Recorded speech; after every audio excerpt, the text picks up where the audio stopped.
નમસ્કાર વિદ્યાર્થી મિત્રો, આપ સૌનું વર્લ્ડ ઇન બોક્સ એકેડમી પર હાર્દિક સ્વાગત છે. મિત્રો, આજે આપણે એક બહુ જ અગત્યના મુદ્દા ઉપર, અગત્યના ટોપિક ઉપર ચર્ચા કરવાની છે. આજનો આપણો મુખ્ય ટોપિક છે કે સ્પર્ધાત્મક પરીક્ષાની તૈયારી કરતા વિદ્યાર્થી મિત્રોને ગણિત જેવો વિષય છે કેવી રીતે સરળ બની શકે.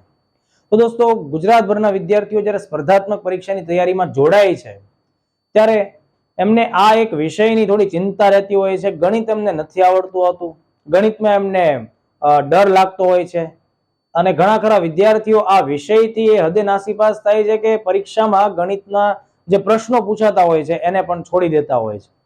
વર્ગ 3 ની પરીક્ષાઓમાં દોસ્તો 10 થી 15 જેટલા ક્વેશ્ચન છે એ ગાણિતિક ક્ષમતાઓ ઉપર આધારિત હોય છે, એટલે કે મેથ્સ અને રીઝનિંગના ચેપ્ટર્સ, અને એમાંથી પ્રશ્નો પૂછાતા હોય. જો તમે સુપર ક્લાસ 3 ની પરીક્ષા આપવા માંગતા હો તો એમાં તો 25 જેટલા ક્વેશ્ચન્સ મેથેમેટિક્સ રીઝનિંગ ઉપર પૂછાય છે. પીઆઈ જેવી પરીક્ષા ભવિષ્યમાં આવશે તો એમાં અંદાજે 37 થી 40 ક્વેશ્ચન્સ આમાંથી પૂછાતા હોય છે. જીપીએસસી ક્લાસ 1-2 માં 50 જેટલા પ્રશ્નોનો ગુણભાર દોસ્તો ગણિત અને રીઝનિંગ ઉપર રહેલો છે. આ ઉપરાંત દોસ્તો કોન્સ્ટેબલ જેવી એક્ઝામ અને પીએસઆઈ જેવી પરીક્ષાઓમાં પણ મેથેમેટિક્સ અને રીઝનિંગનો જે આ વિષય છે એ ગેમ ચેન્જર અને રિઝલ્ટ બદલનારો વિષય સાબિત થાય છે. આ અંગે તમે બધા મિત્રોએ ભૂતકાળની છેલ્લી જે લેટેસ્ટમાં લેવાયેલી કોન્સ્ટેબલની પરીક્ષા અને પીએસઆઈ પરીક્ષા જે ગઈ એમાં તમે લોકોએ સાંભળ્યું હશે કે ઘણા બધા પ્રશ્નો આપણને મેથ્સ રીઝનિંગને ધ્યાનમાં રાખીને પૂછવામાં આવ્યા છે. તો હવે આપણો બેઝિક પ્રશ્ન છે દોસ્તો કે ભાઈ ભૂતકાળમાં પ્રાઇમરી ધોરણોમાં અથવા હાઈસ્કૂલમાં કે અત્યાર સુધી તમે સ્પર્ધાત્મક પરીક્ષામાં જે કંઈ પણ પ્રયત્નો કર્યા છે દોસ્તો, એમાં તમારું કદાચ ગણિત કોઈને કોઈ કારણોસર કાચું રહ્યું છે, તો શું આ ગણિત જેવા વિષયને ફરીથી મજબૂત ન બનાવી શકાય, અથવા તો એમાં એટલીસ્ટ આપણે દાખલા સોલ્વ કરી શકીએ એટલી ક્ષમતા હાંસલ ન કરી શકાય? તો ચોક્કસપણે દોસ્તો ધીરજ રાખી અને કેટલાક પ્રયત્નો કરવાથી ગણિત જેવો વિષય છે એ પ્રમાણસર અન્ય વિષયોની માફક આપણને સહેલો લાગવા લાગે અને એમાં પણ આપણાથી પ્રશ્નો સોલ્વ થઈ શકે છે. જો કેટલાક વિદ્યાર્થીઓથી પ્રશ્નો સોલ્વ થઈ જાય છે તો આપણે શા માટે ગણિત જેવા વિષયમાં પાછા રહીએ? એટલે એક કહેવત છે ને દોસ્તો કે ધીરજ અને ખંતથી જો આપણે કામ કરીએ તો આપણામાં સારી ક્ષમતાઓનો વિકાસ થાય. તો અહીંયા ગણિતની ક્ષમતા વિકાસ કરવા માટે થઈને હું તમને મુખ્યત્વે 5 મુદ્દાઓ સમજાવીશ. આ વિડીયો એ તમામ વિદ્યાર્થીઓને ખૂબ ઉપયોગી થશે કે જેમનું ગણિત નબળું છે અને સાથોસાથ જેઓ ગણિતને મજબૂત બનાવવા માટે પ્રયત્ન કરવામાં માને છે. દોસ્તો, આ વિડીયોને મેક્સિમમ લોકો સુધી તમે શેર પણ કરજો.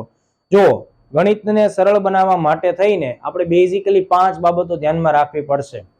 ઘણીવાર અમે લોકોએ જીપીએસસી ક્લાસ 1-2 ની બેચમાં એડમિશન લેતા વિદ્યાર્થીઓમાં પણ આવી જે એક સ્કિલ હોય એનો હજી પૂર્ણપણે વિકાસ ન થયો હોય એવું પણ જોયું છે, અથવા તો એમનાથી સામાન્ય બેઝિક જે ગણિતની જરૂરિયાતો છે એને પણ એનાથી પણ એ સોલ્વ ન થાય એવું પણ જોયું છે. એટલે આ જે 5 બાબતો દરેક વિદ્યાર્થીઓને લાગુ પડે છે. જે કોન્સ્ટેબલની તૈયારી કરે છે એમના માટે લાગુ પડે છે અને જેને ક્લાસ 1 ની પરીક્ષાઓની તૈયારી કરવી છે એમને પણ લાગુ પડે છે. તો એનો પહેલો મુદ્દો ઈઝી છે દોસ્તો કે તમે લોકો 1 થી 20 સુધીના ટેબલ્સને કડકડાટ તૈયાર કરો. દોસ્તો, પહેલા તમે 1 થી 10 ના ટેબલ્સને તૈયાર કરો, ત્યારબાદ 11 થી 20 ના ટેબલ્સને તૈયાર કરો. દોસ્તો, આને સામાન્ય રીતે આપણે ઘડિયા અથવા આંક કહીએ છીએ. તો જ્યારે આપણને આ આંક અથવા ઘડિયા એકદમ કડકડાટ થઈ જાય મિત્રો, એકદમ મોઢે થઈ જાય, તમને કોઈ પણ જગ્યાએથી એમાંથી પ્રશ્ન પૂછવામાં આવે કે ભાઈ 1 થી 20 સુધીના ટેબલ્સમાંથી કોઈ પણ વસ્તુ પૂછાય કે ભાઈ 18 છક કેટલા થાય, 17 છક કેટલા થાય, 17 અઠ્ઠા કેટલા થાય, 13 છંગ કેટલા થાય, તો આ બધાના મોઢે કડકડાટ જવાબ આવડવા જોઈએ. જો આપણને આ પ્રકારના ઘડિયાઓ ક્લિયર થાય છે તો જ આપણાથી ગુણાકાર અને ભાગાકાર છે એ સ્પષ્ટ રીતે, સારી રીતે અને ઓછા સમયમાં તૈયાર થાય છે. એટલે ગણિતને મજબૂત બનાવવા માટેની સૌથી પહેલી શરત અથવા તો પહેલું સ્ટેપ છે એ આપણા ઘડિયા તૈયાર હોવા જોઈએ. તો બીજો પ્રશ્ન કે ક્યાં સુધીના ઘડિયા તૈયાર હોવા જોઈએ? તો દોસ્તો યાદ રાખો 1 થી 20 સુધીના આંક તમારા એકદમ ક્લિયર હોવા જોઈએ. એનાથી વધારે તમે તૈયાર નહીં કરો તો પણ ચાલશે. બીજું કે તમે તમારી સરળતા માટે, તમારી અનુકૂળતા માટે તમારી પાસે જેટલો પણ તૈયારીનો ટાઈમ છે એમાંથી થોડો ટાઈમ કાઢી અને ઘડિયા તૈયાર કરો. એક સાથે ન થાય તો કોઈ ગભરાવાની કે મૂંઝાવાની જરૂર નથી. તમે 2 ઘડિયા તૈયાર કરો, 3 ઘડિયા તૈયાર કરો, પણ એમ કરતા કરતા વહેલી તકે તમે 1 થી 20 સુધીના ઘડિયા તૈયાર કરો. જો આ કરવું બહુ ઈઝી છે દોસ્તો. આમાં એક જ વસ્તુની જરૂરિયાત છે, ખાસ રિક્વાયરમેન્ટ છે, એ છે નિયમિતપણે આની પ્રેક્ટિસ કરવી. બીજી એક વાત, ઇન્ફોર્મેશન હંમેશા આશીર્વાદ સમાન હોય દોસ્તો, પણ ક્યારે? જ્યારે આપણે એનો યોગ્ય રીતે અમલમાં મતલબ એને અમલમાં મૂકીએ ત્યારે. તમે આજ સુધીમાં ઘણા બધા મોટિવેશનલ વિડીયોઝ જોયા હશે, તમે ઘણા બધા મદદરૂપ થાય એવા માર્ગદર્શન વિડીયો પણ જોયા હશે, પણ શું એ વિડીયો જોયા પછી તમે એની ઉપર એક્શન લીધી છે? ઇફ યસ, તો જ તમને એનું પરિણામ મળશે. તો આ નિયમ અહીંયા પણ લાગુ પડશે કે દાખલા તરીકે આ વિડીયો જોયા પછી તમે એનું અમલીકરણ કરશો તો તમને ચોક્કસપણે એનું રિઝલ્ટ મળશે. જુઓ, વર્લ્ડિન બોક્સ એકેડમી ગાંધીનગર ખાતે જે તમામ નવી બેચો અત્યારે શરૂ થઈ રહી છે, તમામ પરીક્ષાઓની તૈયારી કરતા વિદ્યાર્થીઓ, એટલે એમાં કોન્સ્ટેબલ થી લઈ અને ક્લાસ 1 સુધીના વિદ્યાર્થીઓ આવે, અમે લોકો સૌથી પહેલું સ્ટેપ લઈએ છીએ કે એમના ઘડિયાઓ તૈયાર થાય. 1 થી 20 સુધીના ઘડિયાઓ એમના કડકડાટ થાય, મોઢે થાય, અને રોજ નિયમિત રીતે આ ઘડિયા પૂછવામાં પણ આવે, ઇન્ડિવિડ્યુઅલ પણ પૂછવામાં આવે, જેથી કરીને વિદ્યાર્થીઓ છે એ આળસ ન કરે અને એ સારી રીતે આ ઘડિયા તૈયાર કરે. ઘડિયા તૈયાર થયા બાદ દોસ્તો બીજું અગત્યનું જે આપણું સ્ટેપ છે એ આપણને 1 થી 35 સુધીના વર્ગ એટલે કે સ્ક્વેર છે એ આવડવા જોઈએ. કારણ કે આપણી સ્પર્ધાત્મક પરીક્ષાઓમાં જ્યારે સાદુરૂપ આપવાનું થાય છે મિત્રો, ત્યારે આપણે સ્ક્વેર અને ઘન છે એના મૂલ્યો જાણતા હોવા જોઈએ. ત્યારે આપણે ઘડિયાઓ છે સારી રીતે જાણતા હોય, એટલે આપણે અત્યારે 1 થી 35 ના સ્ક્વેરને યાદ રાખવાનો પ્રયત્ન કરવો જોઈએ.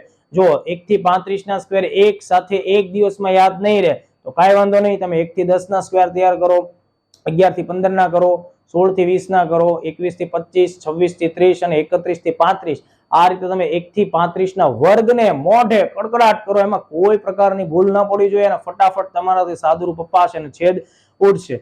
જો આપણે વર્ગ તૈયાર કરીએ છીએ તો એવી રીતે આપણે ક્યુબ એટલે કે કોઈ પણ સંખ્યાના ઘન પણ તૈયાર કરવા જોઈએ. તો આપણી જે જાહેર પરીક્ષાઓ છે મિત્રો, એમાં વધારે પડતા ઘનની જરૂર નથી. આપણે 1 થી 15 સુધીના જો ઘન કરશું તો સાદુરૂપમાં એ આંકડો આપણી સામે આવશે અને આપણે ફટાક દઈને એનો આન્સર આપશું. તો 1 થી 15 સુધીના ઘન તૈયાર કરીએ. આમાં પણ આપણે 2-3 દિવસનો સમય લઈ શકીએ દોસ્તો. દાખલા તરીકે તમે દરરોજ અડધી કલાક તમારા મેથ્સની સ્કિલને ડેવલપ કરવા પાછળ આપો છો, તો એક દિવસમાં તમે 1 થી 5 કે 6 ના ઘન તૈયાર કરો. 2-3 દિવસમાં તમે લોકો 1 થી 15 ના જે ક્યુબ છે, ઘન છે, એને યાદ રાખી શકો. તો આ ત્રીજું સ્ટેપ થયું. પહેલું સ્ટેપ આપણે ઘડિયા વિશે વાત કરી, બીજું સ્ટેપ આપણે સ્ક્વેર સુધી વાત કરી, અને ત્રીજું સ્ટેપ આપણે ઘન તૈયાર કરવાની વાત કરી. હવે જો જ્યારે આપણે માનો કે થોડા દિવસોમાં, 8-10 દિવસોમાં કે 15 દિવસમાં જ્યારે આપણે આટલી વસ્તુઓ તૈયાર કરીએ છીએ, ત્યારબાદ આપણે ચોથા અને બહુ અગત્યના સ્ટેપ તરફ જવાનું છે, અને એ સ્ટેપ છે ગુણાકાર. એમાં શું કરી શકાય? તો ગુણાકારને સ્ટેપ બાય સ્ટેપ આપણે આગળ વધારવું પડશે. બીજી વાત કે આપણી જે અત્યારની લાઈફસ્ટાઈલ છે મિત્રો, એમાં આપણે મોબાઈલનો ઉપયોગ કરીએ છીએ. ગમે તે બાબતમાં આપણે મોબાઈલનો યુઝ કરતા થયા, મતલબ કેલ્ક્યુલેટરનો એટલે કે મોબાઈલનો આપણે મેક્સિમમ યુઝ કરીએ છીએ, નાનો મોટો હિસાબ કિતાબ કરવાથી લઈને દરેક બાબતનો. પણ પરીક્ષામાં મોબાઈલ પ્રતિબંધિત છે, કેલ્ક્યુલેટર પ્રતિબંધિત છે, એટલે આપણે જે કાંઈ પણ દાખલાઓ ગણવાના છે, સાદુરૂપ આપવાના છે, જાતે કાગળ, પેન અને દિમાગનો ઉપયોગ કરીને આપવાના છે. એટલે ગુણાકાર જેને સારી રીતે શીખવો છે એમના માટે આ સ્ટેપ હવે હું તમને જે સમજાવવા કે શીખવવા માંગુ છું બહુ ઉપયોગી છે. બીજું, આ બૌદ્ધિક કવાયત છે. બૌદ્ધિક કવાયત કરવાથી તમારી કેલ્ક્યુલેશનની જે સ્પીડ છે દોસ્તો, એ ખૂબ સારી રીતે ડેવલપ થશે. એટલે તમારી ગાણિતિક ક્ષમતાઓ સુધરે. એટલે શું કરશું? આપણે 3 અઠવાડિયા ગુણાકારની પ્રેક્ટિસ માટેનો સમય ફાળવશું. એમાં કરવાનું શું? રોજ 10 દાખલા લેવાના. પહેલું અઠવાડિયું આપણે આવા દાખલા ગણવાના કે ઉપર આપણે 4 રકમ લઈએ છીએ, એને કોઈ એક જ સિંગલ રકમ વડે ગુણીએ છીએ. અને આ 10 દાખલા છે મિત્રો, આના માટે આપણે કેટલો ટાઈમ આપી શકીએ? તો જો પહેલા દિવસે તમે 5 મિનિટનો ટાઈમ આપો, ગુણાકાર ફટાફટ થશે કે 8 તેરી 24 થાય છે. ચોકડો અહીંયા લખો, તમે 2 ની વધી ચડાવો, બરાબર, 8 9 72 લખો. એમ કરતા કરતા તમે આખા 10 દાખલા ગણો. આ 10 દાખલા ગણતા માનો કે તમને 5 મિનિટ થઈ, બરાબર. પછી તમે આ બધા દાખલાઓ જે છે એના જવાબો ચેક કરો કે ભાઈ કેટલા સાચા છે, કેટલા ખોટા છે. બીજા દિવસે આ જ પ્રકારના નવા 10 દાખલા તમારે ગણવાના છે, બરાબર. મતલબ રકમ તમે જાતે તૈયાર કરી શકો છો, અને પછી તમે મોબાઈલથી કેલ્ક્યુલેટર તમારો જવાબ જે સાચો છે ખોટો એને ચેક પણ કરી શકો છો. એટલે આ બાબત આપણે ખાસ ધ્યાનમાં રાખીશું. આવી પ્રેક્ટિસ 7 દિવસ કરવાની છે કે જેમાં ઉપરની રકમ છે એને તમે 4 આંકડાની જગ્યાએ 5 પણ કરી શકો, 6 પણ કરી શકો, પણ નીચે તમારે એક આંકડો રાખવાનો. માનો કે 6-7 દિવસ તમે જયારે આવું કામ કરો છો એટલે તમારો ગુણાકાર છે એકદમ સોલિડ બને છે, બરાબર. હવે ગુણાકાર સોલિડ ક્યારે બને? જ્યારે તમારા ઘડિયા એકદમ સ્પષ્ટ હોય, તમારા ઘડિયા છે એમાં કોઈ ભૂલ ન પડતી હોય, તે દિવસે તમારો ગુણાકાર સ્પષ્ટ બને. ગુણાકારનું આવી રીતે તમારે પહેલું અઠવાડિયું કાઢવાનું. રોજ 10 દાખલા લેવાના, 10 દાખલાને ઓછા સમયમાં ગણવાનો પ્રયત્ન કરવાનો. 5 મિનિટ, 4 મિનિટ, 3 મિનિટ, 2 મિનિટ, એટલે પરીક્ષાનો જે માહોલ હોય ને એવો માહોલ આપણને મળે. ઓછા ટાઈમમાં આપણે વધુ દાખલાઓ કેમ ગણી શકીએ? ઝડપથી. અને જ્યારે ઝડપથી ગણવા જશું મિત્રો, ત્યારે આપણાથી ભૂલ પણ પડશે અને આ ભૂલ જેટલી પડે છે એ જ આપણને ઇન્ડિકેશન મળશે કે આપણે આવી રીતે કરશું તો ભૂલ પડશે, તો ભૂલ નહીં પાડવાનો મહાવરો પણ આપણને આમાં થઈ જશે. ચલો બીજું અઠવાડિયું જ્યારે આપણે ધ્યાનમાં લઈએ ત્યારે શું કરશું, તો બીજા અઠવાડિયામાં ગુણાકાર શીખવાનો છે. તો ઉપર જો તમે 5 રકમ રાખો પણ એનો ગુણાકાર તમે 2 રકમ વડે કરો. અત્યાર સુધી 1 રકમની પ્રેક્ટિસ કરી હતી. આ જ પદ્ધતિથી આપણે 2 સંખ્યા વડે એનો ગુણાકાર કરીએ. દાખલા તરીકે અહીંયા જો 12 વડે ગુણાકાર કરવાની વાત છે, 65 65 વડે ગુણાકાર કરવાની વાત છે. તો આવા 10 દાખલા તમારે રોજ ગણવાના.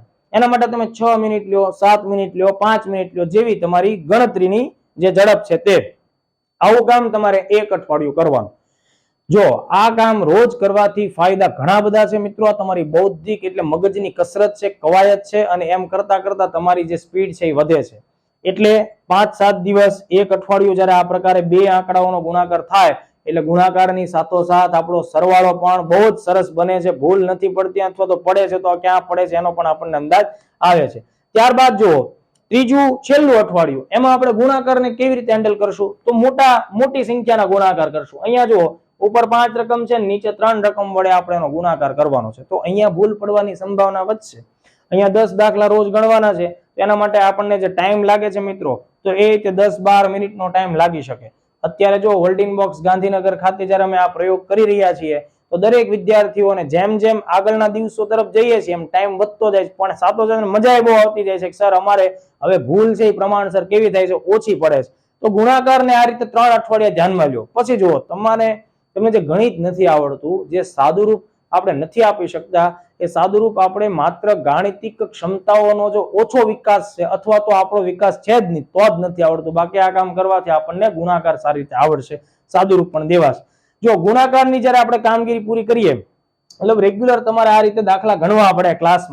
ક્લાસમાં ગણો, લાઇબ્રેરીમાં ગણો, જ્યાં પણ બેઠા છો આ પ્રકારે દાખલાઓ ગણવા પડે. જેમ અહીંયા તમને જે તસવીર બતાવવામાં આવી છે વર્લ્ડિન બોક્સ એકેડમી ગાંધીનગર છે, એના વિદ્યાર્થીઓને રોજ ટેસ્ટ ઉપરાંત તમે 10-10 દાખલા છે એ ઓછા ટાઈમ પીરિયડમાં ગણાવડાવીએ છીએ, જેથી કરીને એમની કેલ્ક્યુલેશનનો પાવર છે ને મિત્રો એ ખૂબ સોલિડ બને. કારણ કે સ્પર્ધાત્મક પરીક્ષાની અંદર આપણે ખૂબ ઓછા સમયમાં મેક્સિમમ પ્રશ્નોને સોલ્વ કરવાના હોય છે. કારણ કે આપણો એક માર્ક્સ બહુ અગત્યનો છે. આપણો એક પ્રશ્નનો જવાબ છે એ આપણા મેરિટને મજબૂત બનાવે, અને આપણું મજબૂત મેરિટ છે એ આપણને સફળતા અપાવે, અને જ્યાં જે વિભાગમાં જે પ્રકારની જોબ જોતી હોય છે એ આપણને અપાવે છે. તો ગુણાકારની પ્રેક્ટિસ કર્યા બાદ આપણે શું કરવાનું છે, ભાગાકાર તરફ જવાનું છે.